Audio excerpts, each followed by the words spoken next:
हाथी घोड़े तोप तलवारें, फौज तो तेरी सारी है, पर जंजीर में जकड़ा राजा मेरा, अब भी सब पर भारी है।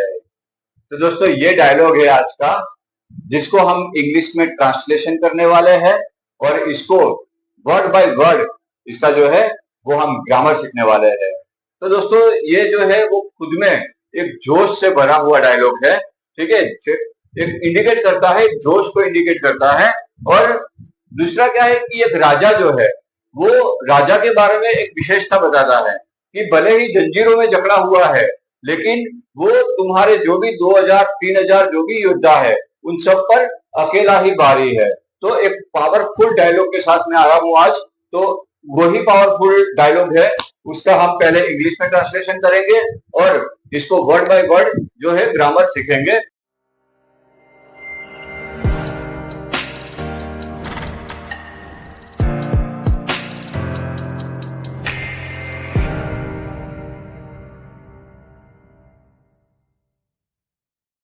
तो दोस्तों मैंने इसका इंग्लिश में कैसे ट्रांसलेशन किया है, पहले ये समझते हैं कि एलिफेंट, हॉर्सेस, कैनन्स, स्वॉर्ड्स, ये सब क्या है, नाउन हो गए। Elephant, horses, cannons, swords, the entire army is yours, but my king even though shackled in chains is still dominant over everyone. ये हो गया उसका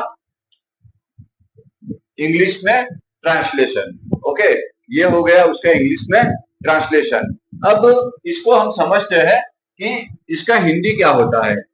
हाथी घोड़े तोप तलवारें। ओके, हाथी एलिफेंट, इसको एलिफेंट ले सकते हैं या एलिफेंट्स भी ले सकते हैं। Elephants, horses, cannons, swords. हाथी घोड़े तोप तलवारें, जो कैनन्स होते हैं उसको तोप बोलते हैं, स्वॉर्ड्स यानी तलवार। द एंटायर आर्मी मतलब कि पूरी पूरी फौज।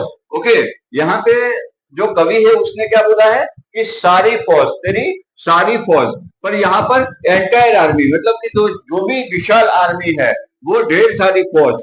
The entire army is yours मतलब कि फौज तो तेरी बहुत सारी है, बहुत सारे लोग हैं तेरी फौज में। बट लेकिन ये बट जहां पे आता है वो एक कॉन्ट्रास्ट हो जाता है कि इतना सारा तेरे पास होते हुए भी माई किंग, ओके, माई किंग इवन दो शेकर्ड, मेरा जो राजा है वो जकड़ा हुआ है, किसमें, चैन में। इवन दो, फिर भी मेरा जो राजा है वो चैन में जकड़ा हुआ है। इवन दो, फिर भी still dominant over everyone. Okay, तो डोमिनेंट क्या है, डोमिनेंट मतलब कि हावी होना। ओके, इतना सब कुछ तेरे पास होते हुए भी मेरे पास जो एक राजा है, मेरा राजा है जो चैन में जकड़ा हुआ है, वो अब भी जो तुम्हारी जो पूरी सेना है उस पर हावी है। तो ये था उसका इंग्लिश। ओके, ये था उसका इंग्लिश। अब इसको क्या है, हमें वर्ड बाय वर्ड समझना है, इसको हमें वर्ड बाय वर्ड समझना है। तो सबसे पहले ये जो है ना, एलिफेंट, हॉर्सेस, कैनन्स, स्वॉर्ड्स, ये सारे कॉमन नाउन है। ओके, ये सारे कॉमन नाउन है। अब ये कॉमन नाउन क्या होते हैं, सबसे पहले तो ये सीखते हैं कि ये नाउन क्या होते हैं। तो नाउन ये होते हैं कि दुनिया में हर एक चीज को पहचानने के लिए हमने कुछ न कुछ नाम दिया है, चाहे वो कोई पर्सन हो, कोई प्लेस हो, कोई थिंग हो, कोई आइडिया हो, यहाँ तक कि हमारी फीलिंग्स को भी हमने नाम दिया है। ओके, यहाँ तक कि हमारी फीलिंग्स को भी हमने नाम दिया है। जैसे कि मैं आपको एग्जांपल दे ही देता हूँ आगे। वो नाउन क्या होते हैं कि नाउन सबसे पहले बताया कि दुनिया में हर एक चीज को पहचानने के लिए हमने नाउन दिए हैं। वो सिंगुलर या प्लूरल वो भी हो सकते हैं। कोई नाउन ऐसे होते हैं जो सिंगुलर होते हैं, कोई नाउन ऐसे होते हैं जो प्लूरल होते हैं। अब दूसरी बात, ये नाउन जो काउंटेबल और अनकाउंटेबल भी होते हैं। काउंटेबल यानी क्या, कि जो गिन सकते हैं। ओके, काउंटेबल यानी जो 1 2 3 से गिन सकते हैं। और ये अनकाउंटेबल क्या होता है, जो हम 1 2 3 से गिन नहीं सकते हैं, 1 2 3 4 5 ऐसे गिन नहीं सकते हैं, उसको अनकाउंटेबल बोलते हैं। जो 1 2 3 4 5 ऐसे गिन सकते हैं उससे काउंटेबल बोलते हैं। तो ये सिंगुलर नाउन क्या होते हैं? सिंगुलर नाउन मतलब कि जैसे एक बॉय, तो बॉय एक है, वो नाउन हो गया। ये कॉमन नाउन है कि लड़का यानी कोई भी लड़का, ठीक है। पर बॉयज, बॉयज ये प्लूरल हो गया, ठीक है। बॉय वो नाउन है लेकिन प्लूरल हो गया। वैसे ही काउंटेबल क्या है कि काउंटेबल मतलब boy, girl, horse, elephant, okay. ये सब क्या है कि इसको गिन सकते हैं, एक लड़का, दो लड़का, तीन लड़का, एक लड़की, दो लड़की, तीन लड़की, ठीक है। तो ये जो है वो गिन सकते हैं। अनकाउंटेबल क्या होता है? जैसे कि वाटर है, मिल्क है, ओके, कोई मेटल है जैसे कि गोल्ड है, शुगर है, इसको हम एक दो तीन से अलग अलग करके गिन नहीं सकते, उसको बोलते हैं अनकाउंटेबल नाउन, उसको बोलते हैं अनकाउंटेबल नाउन, ओके। जैसे कि बॉयज हो गए, डॉग हो गए, शिप हो गया, ये सब प्लूरल नाउन है, ओके। ये सब प्लूरल नाउन है और ये काउंटेबल भी होते हैं। बॉयज, डॉग्स, ओके, ये काउंटेबल भी होते हैं कि बॉयज तो कितने हैं? 10 बॉयज, 10 बॉयज। डॉग्स तो कितने? 10 डॉग्स। तो ये काउंटेबल नाउन बोलते हैं। एक ए बॉय है तो वो सिंगुलर नाउन होगा। वैसे ही अनकाउंटेबल नाउन मैंने जो बताया कि वाटर है, गोल्ड है, मिल्क है, वो सब आएगा हमारा अनकाउंटेबल नाउन, ओके। तो ये नाउन जो है वो सिंगुलर भी हो सकते हैं, प्लूरल भी हो सकते हैं, वो काउंटेबल भी होते हैं, वो अनकाउंटेबल भी होते हैं। तो ये जो नाउन है वो सबसे पहले हम एज ए पर्सन भी नाउन ले सकते हैं। सचिन तेंदुलकर या मेरा कुछ नाम है, ये इसको बोलते हैं एक प्रॉपर नाउन, ओके। इसको बोलते हैं एक प्रॉपर नाउन। जैसे कि मेरा नाम है प्रॉपर विजय, ओके। अब आपने जैसे कुछ लिया कि आपका नाम है, ओके। अब आपका नाम है, आपका जो भी नाम होगा वो आपका प्रॉपर नाउन होगा। जब मैं बोलूंगा कि लड़का, ए बॉय, तो वो होगा हमारा कॉमन नाउन। जब मैं बोलूंगा कि बॉय, तो वो होगा हमारा कॉमन नाउन। लेकिन जब मैं उसको बोलूंगा कि Raju, Raju is the boy, तो राजू जो हो गया वो प्रॉपर नाउन हो गया, ओके। जैसे कि ताजमहल है, जब हम ताजमहल बोलते हैं तो एक डेफिनेट बिल्डिंग हमारे नजर के सामने आती है, वो हो गया प्रॉपर नाउन, उसको बोलते हैं proper noun. Ahmedabad is a vibrant city, तो अहमदाबाद जो है वो एक प्रॉपर नाउन है। सिटी जो है वो कॉमन नाउन, ओके। सिटी बहुत सारी है, इसमें से कोई भी ले सकते हो, लेकिन Ahmedabad is a vibrant city, तो अहमदाबाद क्या है? वो एक प्रॉपर नाउन है। तो प्रॉपर नाउन किसी भी चीज का हो सकता है, चाहे पर्सन हो, चाहे कोई सिटी हो, चाहे थिंग्स हो, या कोई एनिमल हो, वो प्रॉपर नाउन किसी का भी हो सकता है। तो पहला पार्ट था हमारा प्रॉपर नाउन, ओके। जैसे कि इंडिया है, राम है, गंगा है, ये सब क्या होगा? प्रॉपर नाउन हो गया, क्योंकि उन्होंने उनको हमने एक डेफिनेट नाम देके इंडिकेट किया है कि प्रॉपर नाउन। अभी दूसरा क्या है?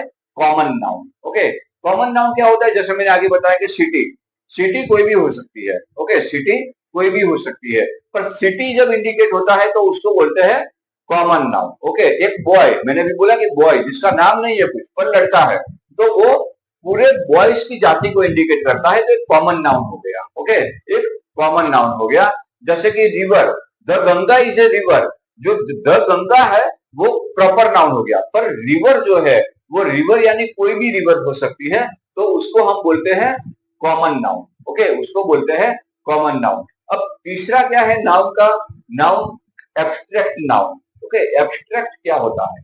तो एब्स्ट्रैक्ट वो होता है जो हमारी फीलिंग्स को इंडिकेट करता है। हमारी फीलिंग्स क्या है उसके भी कुछ नाम दिए हैं हमने। जैसे हम किसी को हेट करते हैं, जब हम हैप्पी होते हैं तो हैप्पीनेस, लव, करेज, हेट, ये सब है ना, वो हमारी फीलिंग्स के साथ जुड़े हैं, तो इसको हम बोलेंगे एब्स्ट्रैक्ट नाउन। जो जब हम मैच जीत जाते हैं ना तो बोलते हैं hurray we won the match, जो हुर्रे होता है वो एब्स्ट्रैक्ट नाउन होता है, ठीक है। मतलब ऐसे नाउन होता है कि जो हमारी फीलिंग्स को इंडिकेट करता है, उसको हम बोलते हैं एब्स्ट्रैक्ट नाउन, ओके। जैसे ओ, जैसे हम कोई कभी सुबह उठ जाते हैं ना, wow what a wonderful morning, okay, तो वाओ वगैरह है जो, वो क्या बोलते हैं? एब्स्ट्रैक्ट नाउन बोलते हैं, जो हमारी फीलिंग के साथ जुड़े होते हैं। अभी इसके बाद में है कलेक्टिव नाउन। अभी ये कलेक्टिव नाउन क्या है? तो कलेक्टिव के जो वर्ड है उसमें से हमें पता चलता है कि ये कोई चीज का कलेक्शन दिखा रही है, ठीक है। ये कोई चीज का कलेक्शन दिखा रहे हैं। जैसे कोई फैमिली है जिसमें 8-9 सदस्य है, कोई टीम है क्रिकेट की, उसमें 11 पर्सन है, उससे एक टीम बने, कोई ग्रुप है, कोई क्लास है, तो इसको हम कलेक्टिव नाउन बोलेंगे। ऐसे जब वर्ड आते हैं हमारे सामने कि family, class, team, group, okay, तो इसको हम बोलेंगे कलेक्टिव नाउन, मतलब कि कुछ चीजों का कलेक्शन, वो बोलते हैं कलेक्टिव नाउन। इसके बाद में आता है material noun. Okay, material noun क्या होता है कि मटेरियल नाउन कोई गोल्ड हो गया, कोई मटेरियल, मतलब कि वाटर, वाटर को हमने एक मटेरियल लिया है, petrol, petrol is as a material, okay, sugar, wood, gold, ये इसको क्या बोलते हैं, मटेरियल नाउन बोलते हैं, ठीक है, इसको मटेरियल नाउन बोलते हैं। ये जो मटेरियल नाउन है वो मोस्ट ऑफ अनकाउंटेबल में ही आता है, पर कुछ मटेरियल्स ऐसे होते हैं जो काउंटेबल में भी आते हैं। तो दोस्तों ये जो नाउन है उसके हम एग्जाम्पल सीखेंगे। तो मैं आपके सामने एक एग्जाम्पल रखता हूं कि Ram give water to his friend with kindness during the match of his team. क्या क्या सेंटेंस क्या है, Ram give water to his friend with kindness during the match of his team. अब इसमें राम जो है वो एक प्रॉपर नाउन है, ठीक है। मैं देखो पूरे नाउन जो है वो आपको सिखाता हूं कि राम जो है वो एक प्रॉपर नाउन है। गिव वाटर, गिव वाटर क्या है, वाटर मतलब एक मटेरियल नाउन है, ठीक है, वाटर क्या हो गया, एक मटेरियल नाउन है।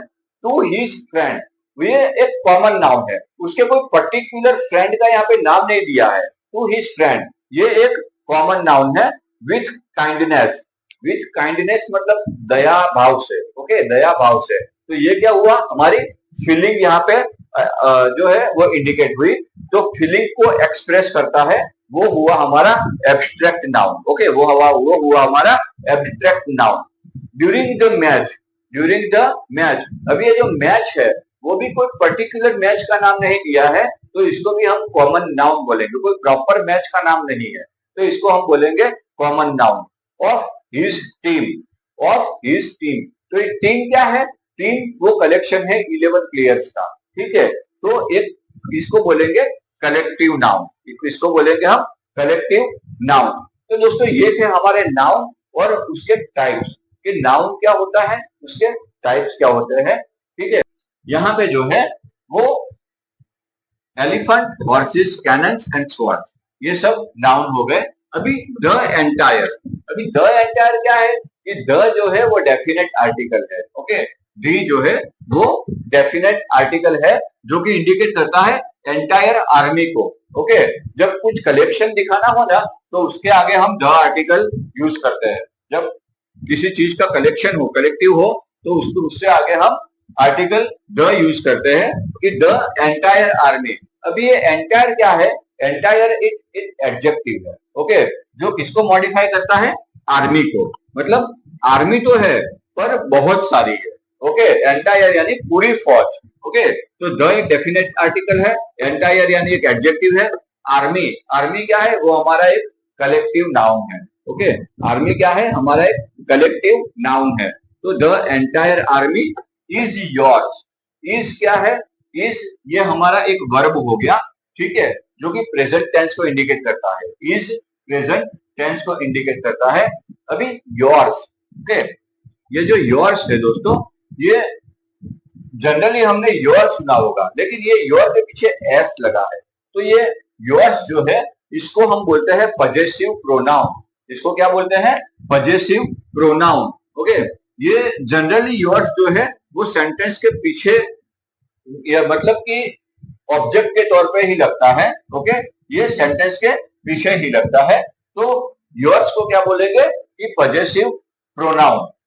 जब योर होगा तो उसको बोलेंगे पजेसिव एडजेक्टिव, ओके। जो आई होता है उसका उसका ऑनरशिप दिखाने के लिए दो शब्द है, एक माई और एक माइन, ओके। तो माइन क्या है, वो पजेसिव प्रोनाउन है, पर माई क्या है, वो पजेसिव एडजेक्टिव है। आई, फिर उसके बाद में आया वी, आई का प्लूरल हो गया वी। अभी वी जो है, वी को इंडिकेट करता है अवर, ओके, वी की ऑनरशिप जो दिखाता है वो वर्ड होता है अवर, अवर को बोलते हैं पजेसिव एडजेक्टिव, और जो अवर्स है उसको बोलेंगे पजेसिव प्रोनाउन। वैसे ही शी, इट। ओके, तो ही के लिए क्या आएगा? ही के लिए हिज आएगा, वो रहेगा एडजेक्टिव, पजेसिव एडजेक्टिव, और उसके लिए हिज भी पजेसिव प्रोनाउन ही रहेगा। पर जो शी है उसको उसकी ओनरशिप दिखाने के लिए हर आएगा, जो रहेगा एडजेक्टिव, और जो हर्स हो जाएगा, जो हर है उसका हर्स हो जाएगा। अगर यहाँ पे योर्स नहीं होता तो जैसे कि हर्स होता तो वो होता, इसको बोलते हैं पजेसिव प्रोनाउन। ओके, देयर होता तो देयर्स होता। देयर क्या है? एडजेक्टिव है, देयर्स वो प्रोनाउन है। अवर, अवर वो पजेसिव एडजेक्टिव है, अवर्स वो पजेसिव प्रोनाउन है। ठीक है, तो the entire army is yours, मतलब कि जो पूरी जो फौज है तेरी। बट क्या है? बट एक कंजक्शन है। But my king even though shackled in chain is still dominant over everyone. But एक कंजक्शन है जिसका मतलब होता है लेकिन, किंतु, परंतु। ओके, तो लेकिन माई किंग जो है, यहाँ पे मैंने बोला ना, जो योर्स है ना, वो है पजेसिव प्रोनाउन। जो मैंने योर्स बोला ये है पजेसिव प्रोनाउन, पर ये जो माई है वो उसको बोलते हैं पजेसिव एडजेक्टिव। ओके, यहाँ पे अगर माइन आएगा तो पजेसिव प्रोनाउन हो जाएगा, पर ये माई जो है उसको बोलते हैं पजेसिव एडजेक्टिव। तो अब याद रखना कि माई जहां पे होगा वो होगा हमारा पजेसिव एडजेक्टिव, जो कि सेंटेंस के बीच में यूज हुआ होगा, और जो माइन होगा या योर्स होगा वो सेंटेंस के लास्ट में यूज हुआ होगा, उसको बोलेंगे पजेसिव प्रोनाउन। ओके, तो बट माई किंग, माई मतलब मेरा, किंग मतलब राजा, पर जो मेरा राजा है, even though. Okay, even though एक सिचुएशन बताता है कि शेकल्ड, शेकल्ड मतलब कि जकड़ा हुआ। ओके, शेकल्ड मतलब कि जकड़ा हुआ। इन चेन्स, इन चेन क्या है? इन जो है वो प्रपोजिशन है, इन क्या है? वो एक प्रपोजिशन है। चेन्स क्या है? एक नाउन है, और वो प्लूरल नाउन है, कॉमन नाउन है और प्लूरल नाउन है। शेकल्ड, शेकल्ड जो है वो एक वर्ब के तौर पे मैंने यहाँ पे लिया है। Okay, the king, my king क्या है? वो एक सब्जेक्ट है। ओके, माई किंग एक सब्जेक्ट है। शेकल्ड, ये शेकल का पास्ट पार्टिसिपल है। ओके, ये शेकल का पास्ट पार्टिसिपल है जिसको हमने शेकल्ड लिया है। इन क्या हो गया? एक प्रपोजिशन हो गया, इन एक प्रपोजिशन हो गया। और चेन्स, चेन्स क्या है? चेन्स एक नाउन है, वो कॉमन नाउन है, और वो है प्लूरल नाउन। ओके, वो कॉमन भी है और प्लूरल नाउन है। इज एक वर्ब हो गया, इज एक वर्ब हो गया, जो कि ये प्रेजेंट टेंस को इंडिकेट करता है। स्टिल डोमिनेंट, डोमिनेंट क्या है? कि डोमिनेंट मतलब कि हावी होना। ओके, डोमिनेंट मतलब कि हावी होना। शेकल्ड मतलब कि जकड़ा हुआ, बेड़ी में जकड़ा हुआ जो इंसान होता है वो शेकल्ड बोलते हैं उसको। और डोमिनेंट, डोमिनेंट मतलब कि हावी होना ओवर एवरीवन। ओवर क्या होता है? अभी ये ऑन और ओवर, जैसे कि टेबल पे मैंने कुछ चीज रखी है तो उसको बोलेंगे the pen is on the table. Okay, तो टेबल के ऊपर है, जो उसको, जो मेरी हथेली पे पेन है, ऐसे ही टेबल पे पेन होगी तो on the table. Okay, on the table. पर जो फैन है वो मेरे सर के ऊपर है, ठीक है, तो बीच में थोड़ा गैप हो गया, इसको हम बोलेंगे ओवर। लेकिन यहाँ पे दूसरे तौर पे हम है, मतलब ओवर एवरीवन, सब पे भारी। इसका मतलब ओवर क्या होता है? पे। ओके, पे, सब पे भारी। एवरीवन यानी कि हर एक इंसान जो तेरी फौज में है उन सब पे भारी है। तो दोस्तों, ये है जो उसका पूरा इंग्लिश में ट्रांसलेशन किया है मैंने, जिसको मैंने आपको वर्ड बाय वर्ड ग्रामर भी सिखाया है। ओके, तो ये जो स्टील है ये इवन दो है, मतलब इतना कुछ होने के बाद भी, इवन दो, इतना कुछ होने के बाद भी, ये स्टील मतलब अब भी मेरा राजा जो है वो तुम पे भारी है।